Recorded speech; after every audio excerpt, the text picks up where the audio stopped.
రోజున ఆంధ్రప్రదేశ్ ప్రభుత్వం తీసుకున్న నిర్ణయం మా ఒడ్డెర్ల బతుకులో మార్చిందనటంలో ఎటువంటి సందేహం లేదు. ఎందుకంటే మైన్స్ పైన, క్వారీల పైన, అదేవిధంగా సీనరేజ్ పైన సబ్సిడీతో 15% రిజర్వేషన్ కల్పించేదానికి క్యాబినెట్లో నిర్ణయం తీసుకోవడం జరిగింది. ఈరోజు రేపు జీవో కూడా వస్తుంది. మా యొక్క ఒడ్డెర స్థితిగతుల పైన గౌరవ ఐటీ శాఖ మంత్రి వర్యులు పాదయాత్ర సందర్భంగా కొంత దూరం నేను కూడా ఆయనతో ప్రయాణం చేయడం జరిగింది.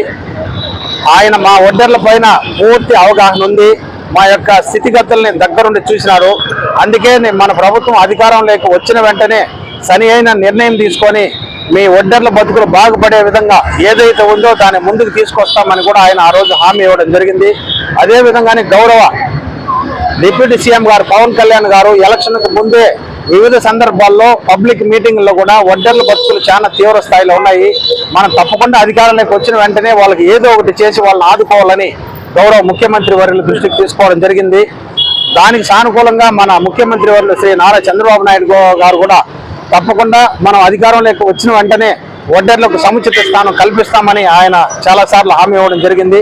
అందులో భాగంగానే ఈరోజు 15% రిజర్వేషన్ మాకు కల్పించినారు.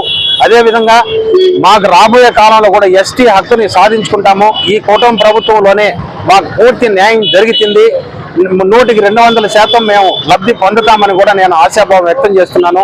అదేవిధంగా మాకు అందుబాటులో ఉన్నటువంటి చిత్తూరు ఎమ్మెల్యే గారు, అదేవిధంగా పూతలపట్టి ఎమ్మెల్యే గారు ఇద్దరు కూడా మా యొక్క ఒడ్డెర్ల సమస్యలు ఏదైనా వాళ్ళ దృష్టికి తీసుకుపోతే వాళ్ళ సమస్యగా వాళ్ళు భావించి వెంటనే దగ్గరుండి పరిష్కారం చేసి వాళ్ళు మాకు తగిన సూచనలు, సలహాలు అందజేస్తున్నారు.